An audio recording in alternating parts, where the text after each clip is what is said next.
ಕನ್ನಡ ನಾಡಿನ ಕೋಡುಗಲ್ಲುಗಳು ಚಾವುಂಡರಾಯನ ಬರುವ ಕಾಯುತ್ತಲಿವೆಯ.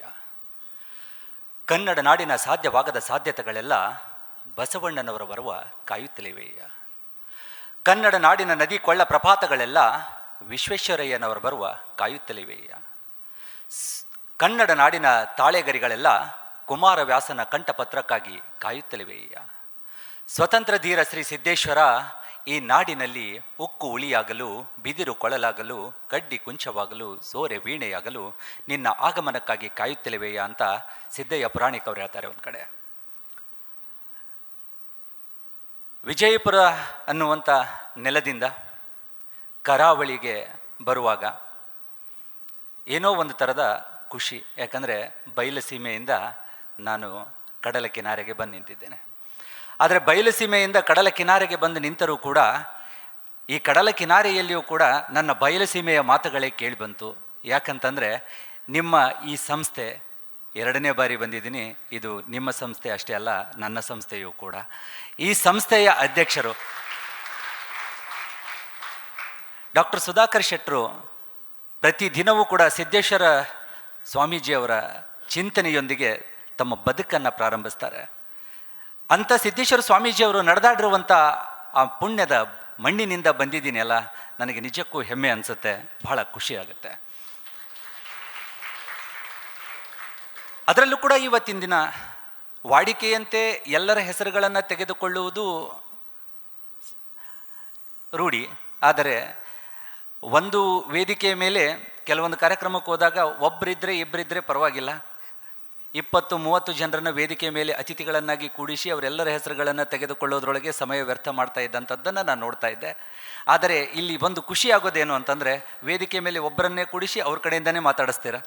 ಇದು ಕಲ್ಚರ್ ನಮಗೆ ಬೇಕಾಗಿರುವಂಥದ್ದು ಇವತ್ತು. ಯಾಕಂದರೆ ಬೇರೆ ಯಾರ್ಯಾರೋ ಏನೇನೋ ಮಾತಾಡೋದ ನಂತರ ನಿಜವಾಗ್ಲೂ ಒಬ್ಬ ಉಪನ್ಯಾಸಕ್ಕೆ ಮಾತಾಡ್ಲಿಕ್ಕೆ ಏನೂ ಉಳಿದಿರೋದೇ ಇಲ್ಲ. ಇನ್ನು ಅವ್ನು ಮಾತಾಡ್ಲಿಕ್ಕೆ ಹೊರಟಂದರೆ ಕೇಳೋರ ಸಂಖ್ಯೆನೂ ಯಾರೂ ಇರೋದಿಲ್ಲ, ಎಲ್ಲರೂ ಎದ್ದೋಗೋ ಮುಂದಾಗ ಮಾತಾಡೋದಿರ್ತೈತಿ.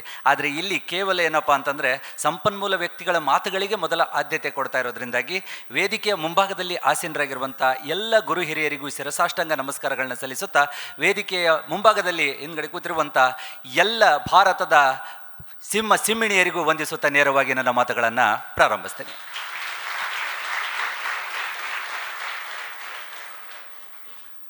ಕೆಲವೊಂದು ಕಡೆ ನಾನು ಹೋದಾಗ ಸಿಮ್ಮಿಣಿಯರಂತ ಬಳಸಿದ ತಕ್ಷಣವೇ ವಿದ್ಯಾರ್ಥಿಗಳು ಒಬ್ರಿಗೊಬ್ರು ಮುಖ ನೋಡ್ಕೊಳ್ಳೋಕೆ ಶುರು ಮಾಡ್ತಾರೆ ಅಥವಾ ನಗದಕ್ಕೆ ಸ್ಟಾರ್ಟ್ ಮಾಡ್ತಾರೆ.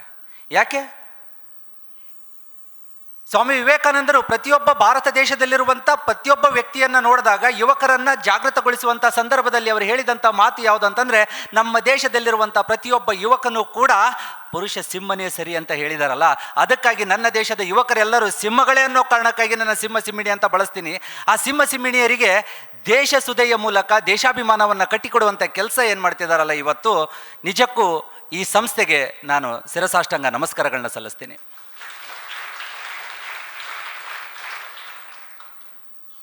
ಇವತ್ತು 2 ಕಾರ್ಯಕ್ರಮ ವಿಶೇಷ ಇದೆ ಇಲ್ಲಿ. ಒಂದು ದೇಶಸುಧಾ ಉಪನ್ಯಾಸ ಮಾಲಿಕೆ, ಇನ್ನೊಂದೇನಿದೆ ಅಂತಂದರೆ ಕಾರ್ಗಿಲ್ ವಿಜಯ ದಿವಸದ ಸಂಭ್ರಮ. ನಿಜಕ್ಕೂ ಕಾರ್ಗಿಲ್ ವಿಜಯ ದಿವಸದ ಸಂಭ್ರಮದಲ್ಲಿ ಇದನ್ನು ಯಾಕೆ ಮಾತಾಡೋದು ಬಂತು ಅನ್ನೋಂಥದ್ದೊಂದು ಪ್ರಶ್ನೆ ಮೂಡುತ್ತೆ. ಭಾಳ ಜನಕ್ಕೆ ಗೊತ್ತಿಲ್ಲದೆ ಇರುವಂಥ ಒಂದು ವಿಷಯವನ್ನು ನಾನು ಹೇಳಬೇಕು ಅಂದ್ಕೊಂಡಿದ್ದೀನಿ. ಯಾಕಂದರೆ ಕಾರ್ಗಿಲ್ ವಿಜಯ ದಿವಸ ಅಂತ ಆಚರಣೆ ಮಾಡುವಾಗ ಕಾರ್ಗಿಲ್ನಲ್ಲಿ ನಡೆದಿರುವಂಥ ಘಟನೆಗಳನ್ನು ಉಲ್ಲೇಖಿಸಿ ಅದರ ಬಗ್ಗೆನೇ ಮಾತಾಡೋರಿದ್ದಾರೆ. ಅಷ್ಟು ದಿನಗಳ ಕಾಲ ಕಾರ್ಗಿಲ್ ಯುದ್ಧದಲ್ಲಿ ಆಗಿರುವಂಥ ಘಟನೆಗಳು, ಅಲ್ಲಿ ಹುತಾತ್ಮರಾದಂಥ ಯೋಧರು, ಅವರು ಹೋರಾಡಿದಂಥ ಪರಿ, ಇವುಗಳನ್ನು ಇಟ್ಕೊಂಡು ಮಾತನಾಡುವಂಥದ್ದು ವಾಡಿಕೆ ಎಲ್ಲ ಕಡೆ ಇದೆ. ಆದರೆ ಇವತ್ತಿನ ದಿನ ಒಂದು ಕಡೆ ಕಾರ್ಗಿಲ್ ವಿಜಯ ದಿವಸ, ಇನ್ನೊಂದು ಕಡೆ ಏನಪ್ಪ ಅಂತಂದರೆ ಛತ್ರಪತಿ ಶಿವಾಜಿ ಮಹಾರಾಜರ ಕುರಿತಾಗಿ ಮಾತಾಡ್ತಾ ಇದ್ದೀವಲ್ಲ. ಭಾಳ ಖುಷಿಯಾಗದಂಥ ಒಂದು ವಿಷಯ ಏನು ಅಂತಂದರೆ, ಇವತ್ತಿನ ದಿನ ಭಾರತ ಪಾಕಿಸ್ತಾನ ಅನ್ನುವಂಥ ಒಂದು ಶತ್ರು ರಾಷ್ಟ್ರವನ್ನು ಮಣಿಸಿ ವಿಜಯೋತ್ಸವವನ್ನು ಆಚರಣೆ ಮಾಡ್ತೈತಿ. ಆ ವಿಜಯೋತ್ಸವದ ಸಂದರ್ಭದಲ್ಲಿ ಈ ದೇಶಕ್ಕಾಗಿ ಹೋರಾಡಿ ಎಷ್ಟೋ ಜನ ಹುತಾತ್ಮರಾದರು. ಇನ್ನು ಉಳಿದಂಥ ಎಲ್ಲ ಯೋಧರು ಸಂಭ್ರಮಾಚರಣೆಯಲ್ಲಿ ಪಾಲ್ಗೊಂಡ್ರು. ಅಂಥ ಸಂಭ್ರಮಾಚರಣೆಯಲ್ಲಿ ಮುಂಚೂಣಿಯಲ್ಲಿ ನಿಂತಿರುವಂಥ ಒಂದು ರೆಜಿಮೆಂಟ್ ಯಾವುದಿತ್ತು ಅಂತಂದರೆ ಮರಾಠ ಇನ್ಫೆಂಟ್ರಿ ಇತ್ತು. ಅದಕ್ಕೋಸ್ಕರ ಮರಾಠ ರೆಜಿಮೆಂಟ್ಗೆ ಒಂದು ಗೌರವವನ್ನು ಸಲ್ಲಿಸೋದಕ್ಕೆ ಇವತ್ತು ನಾವು ಮಾತಾಡ್ತಾ ಇದ್ದೀವಲ್ಲ, ಅದು ಬಹಳ ಅಭಿಮಾನದಿಂದ ಹೇಳ್ಕೋಬೇಕಿದೆ. ಅದರ ಜೊತೆಯಲ್ಲಿ ಕಡಲ ಕಿನಾರೆಗೂ ಮತ್ತು ಶಿವಾಜಿ ಮಹಾರಾಜರಿಗೂ ಎಲ್ಲಿಂದ ಎಲ್ಲಿಯ ಸಂಬಂಧ ಅಂತ ಕೆಲವೊಂದಿಷ್ಟು ಜನ ಅನ್ಕೊಂತಾರೆ, ವಿಚಿತ್ರ ಹೆಂಗಿದೆ ಅಂದರೆ, ನಾನು ಛತ್ರಪತಿ ಶಿವಾಜಿ ಮಹಾರಾಜರ ಬಗ್ಗೆ ಮಾತಾಡಬೇಕಂತ ಹೊರಟಂಥ ಸಂದರ್ಭದಲ್ಲಿ ನನಗೊಂದು ಪ್ರಶ್ನೆ ಎದುರಾಗುತ್ತೆ. ಎಲ್ಲ ಕಾರ್ಯಕ್ರಮ ಮುಗಿಯುತ್ತೆ, ಬರ್ತಾರೆ, ಶೇಕ್ ಹ್ಯಾಂಡ್ ಮಾಡ್ತಾರೆ, ಮಾಡಿಬಿಟ್ಟು ಸರ್ ಭಾಳ ಚೆನ್ನಾಗಿ ಮಾತಾಡಿದ್ರಿ ಸರ್, ಶಿವಾಜಿ ಬಗ್ಗೆ ಬಹಳಷ್ಟು ಮಹತ್ವಪೂರ್ಣವಾಗಿರುವಂಥ ವಿಚಾರಗಳನ್ನ ನಮಗೆ ತಿಳಿಸಿದ್ರಿ ಸರ್ ಅಂತ ಎಲ್ಲ ಹೇಳಿ ಲಾಸ್ಟಿಗೆ ಏನು ಕೇಳ್ತಾರೆ ಅಂದರೆ, ಸರ್ ನೀವು ಮರಾಠರ ಏನ್ರಿ ಅಂತ. ನಮ್ಮ ದೇಶದ ಒಂದು ದುರಂತ ಅಂದರೆ ಇದೆ, ಅಥವಾ ನಮ್ಮ ದೇಶದ ಒಂದು ದೌರ್ಭಾಗ್ಯ ಅಂದರೆ ಇದೆ. ಯಾಕಂದರೆ ಕಿತ್ತೂರು ಚೆನ್ನಮ್ಮನನ್ನು ತಗೊಂಡೋಗಿ ಏನು ಮಾಡಿದ್ವಿ ಅಂತಂದರೆ ಪಂಚಮಸಾಲಿಗೆ ಸೀಮಿತ ಮಾಡ್ತೀವಿ, ವೇಮನನ್ನು ತಗೊಂಡೋಗಿ ರೆಡ್ಡಿ ಜನಾಂಗಕ್ಕೆ ಸೀಮಿತ ಮಾಡ್ತೀವಿ. ಅದೇ ಥರ ಏನಪ್ಪ ಅಂತಾರೆ, ಶಿವಾಜಿ ಮಹಾರಾಜರನ್ನು ತೆಗೆದುಕೊಂಡು ಹೋಗಿ ಮರಾಠರಿಗೆ ಸೀಮಿತ ಮಾಡ್ತೀವಿ.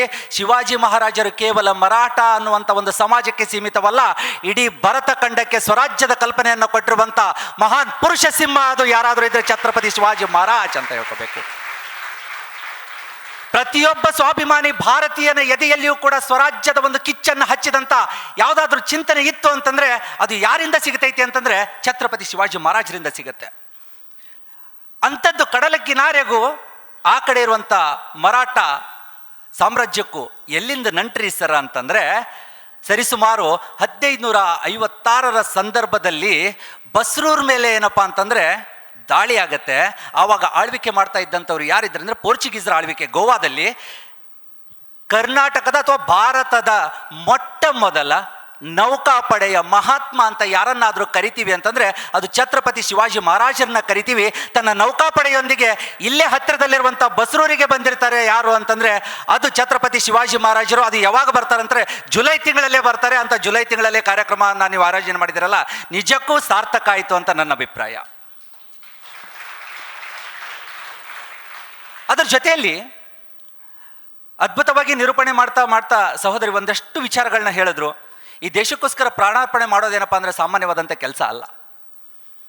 ಎಷ್ಟೋ ಜನ ವೀರ ಯೋಧರು ತಮ್ಮ ಪ್ರಾಣವನ್ನು ಅರ್ಪಿಸಿ ನಮಗೆ ಈ ದೇಶವನ್ನು ಉಳಿಸಿಕೊಟ್ರು. ಬಿಡ್ರಿ, ಸ್ವತಂತ್ರ ಹೋರಾಟ ಅಂತ ಬಂದಂಥ ಸಂದರ್ಭದಲ್ಲಿ ಕೆಲವೊಂದಿಷ್ಟು ಜನ ವೇದಿಕೆ ಮೇಲೆ ನಿಂತ್ಕೊಂಡು ಭಾಷಣ ಮಾಡುವಾಗ ಯಾರಿಂದ ಭಾರತ ದೇಶಕ್ಕೆ ಸ್ವಾತಂತ್ರ್ಯ ಸಿಕ್ತು ಅಂದರೆ ಕೈ ಮಾಡಿ ತೋರಿಸಿ ಇಂಥವರಿಂದಲೇ ಸಿಕ್ತು, ಮಿಕ್ಕಿದವರೆಲ್ಲರೂ ಏನಪ್ಪ ಅಂದರೆ ಸಂಬಂಧ ಇಲ್ಲ ಅನ್ನೋ ಲೆಕ್ಕದಲ್ಲಿ ಭಾಷಣ ಮಾಡುವವರನ್ನು ನಾನು ಕಂಡಿದ್ದೇನೆ. ನಿಜಕ್ಕೂ ಈ ದೇಶಕ್ಕೋಸ್ಕರ ಸತ್ತವರು, ಈ ದೇಶಕ್ಕೋಸ್ಕರ ಪ್ರಾಣವನ್ನು ಅರ್ಪಿಸಿದಂಥ ಯಾರ ಹೆಸರನ್ನು ಉಲ್ಲೇಖ ಮಾಡದೆ ಈ ದೇಶದಲ್ಲಿ ಶೋಕಿ ಬಡಾಯಿ ಕೊಚ್ಕೊಂಡಿರುವಂಥವ್ರನ್ನ ಇವತ್ತು ದೇಶ ಪ್ರೇಮಿಗಳಂತ ಬಿಂಬಿಸಿ ಅವರಿಂದನೇ ಈ ದೇಶ ನಡೀತು ಅಂತ ಹೇಳುವವರನ್ನು ನಾನು ಕಂಡಿದ್ದೇನೆ. ಆದರೆ ನಿಜಕ್ಕೂ ಸ್ವರಾಜ್ಯದ ಕಲ್ಪನೆಯನ್ನು ಕೊಟ್ಟಿರುವಂಥವ್ರು ಯಾರು ಅಂತ ಕೇಳಿದಾಗ ಅಂಥ ವ್ಯಕ್ತಿಗಳನ್ನು ನಾವು ಮೂಲೆ ಗುಂಪು ಮಾಡಿಬಿಟ್ಟಿದ್ದೀವಲ್ಲ. ಕ್ರಾಂತಿಕಾರಿಗಳು ಈ ದೇಶಕ್ಕೋಸ್ಕರ ತಮ್ಮ ಪ್ರಾಣವನ್ನೇ ಅರ್ಪಣೆ ಮಾಡಿದ್ರು. ಎಷ್ಟು ಜನಕ್ಕೆ ಅವ್ರ ಹೆಸರು ಗೊತ್ತಿದೆ? ಗೊತ್ತಿಲ್ಲ. ಯಾಕಂತಂದರೆ ನಮ್ಮ ಭಾರತದ ಇತಿಹಾಸವನ್ನು ಏನು ಮಾಡಿದ್ದಾರೆ ಅಂತಂದರೆ ಎಡದಿಂದಲೂ ಬರೆದಿದ್ದಾರೆ, ಬಲದಿಂದಲೂ ಬರೆದಿದ್ದಾರೆ. ಕೆಲವೊಂದಿಷ್ಟು ನಿಜವಾದಂಥ ಇತಿಹಾಸವನ್ನು ಮುಚ್ಚಿಟ್ಟು ಬರೀ ಪೊಳ್ಳು ಕಟ್ಟು ಕಥೆಗಳನ್ನು ನಮ್ಮ ಎದುರಿಗೆ ತೊಗೊಂಡು ಬಂದಿದ್ದಾರೆ. ಇವತ್ತಿಗೂ ಶಿವಾಜಿಯ ವಿಷಯದಲ್ಲಿ ಬಂದ್ರೂ ಕೂಡ ಅದೇ ಸಮಸ್ಯೆ ಆಗುತ್ತೆ. ಕೆಲವೊಂದಿಷ್ಟು ಜನ ಇತಿಹಾಸಕಾರರು ಶಿವಾಜಿಯವರ ಕುರಿತಾಗಿ ಮಾತನಾಡುವಂಥ ಸಂದರ್ಭದಲ್ಲಿ ಇವೆಲ್ಲ ಕಟ್ಟುಕತೆಗಳು, ಇವೆಲ್ಲ ಪೊಳ್ಳು ಅಂತ ಹೇಳಿ ವಾದ ಮಾಡುವವರನ್ನು ನಾನು ನೋಡಿದ್ದೇನೆ. ಆದರೆ ಇಲ್ಲಿ ಎರಡು ಹೇಳ್ತೀನಿ, ಇತಿಹಾಸದಲ್ಲಿ ಶಿವಾಜಿ ಮತ್ತು ಜನಮಾನಸದಲ್ಲಿ ಶಿವಾಜಿ ಅಂತ ಎರಡಿದೆ. ಇತಿಹಾಸದಲ್ಲಿ ಶಿವಾಜಿ ಮತ್ತು ಜನಮಾನಸದಲ್ಲಿ ಶಿವಾಜಿ ಅಂತ ಎರಡು ವಿಷಯಗಳಿದೆ. ನಾನು ಇತಿಹಾಸದಲ್ಲಿ ಇರುವಂಥ ಶಿವಾಜಿ ಬಗ್ಗೆ ನಾನು ಜಾಸ್ತಿ ಮಾತಾಡೋಕ್ಕೆ ಹೋಗಲ್ಲ. ಯಾಕಪ್ಪ ಅಂತಂದರೆ ಜನಮಾನಸದಲ್ಲಿ ಹೆಂಗೆ ಉಳಿತಾನೆ ಅಂತ. ಯಾಕಂದರೆ ಒಬ್ಬ ವ್ಯಕ್ತಿ ಮಾಡಿದಂಥ ಕೆಲಸದ ಮೂಲಕ ಜನಮಾನಸದಲ್ಲಿ ಉಳಿತಾನೆ ಹೊರತು ಇತಿಹಾಸದಲ್ಲಿ ದಾಖಲಿಸಿದಂಥ ಹೆಸರುಗಳ ಮೂಲಕ ಇತಿಹಾಸದಲ್ಲಿ ಉಳಿಲಿಕ್ಕೆ ಸಾಧ್ಯ ಇಲ್ಲ. ಯಾಕಂದರೆ ಚರಿತ್ರೆ ನಿರ್ಮಾಣ ಮಾಡಬೇಕಾಗಿತ್ತಪ್ಪ ಅಂದರೆ ಚಾರಿತ್ರ್ಯ ಚೆನ್ನಾಗಿರಬೇಕು. ಅಂತ ಚಾರಿತ್ರ್ಯಪೂರ್ಣ ವ್ಯಕ್ತಿತ್ವ ಯಾರ್ದಾದ್ರೂ ಇದ್ರೆ ಅದು ಛತ್ರಪತಿ ಶಿವಾಜಿ ಮಹಾರಾಜರದಾಗಿತ್ತು ಅಂತ ಹೇಳ್ಬಿಟ್ಟು ಅಂಥವ್ರ ಬಗ್ಗೆ ಮಾತಾಡಬೇಕಾಗಿದೆ ಇವತ್ತಿನ ದಿನ ನಾನು.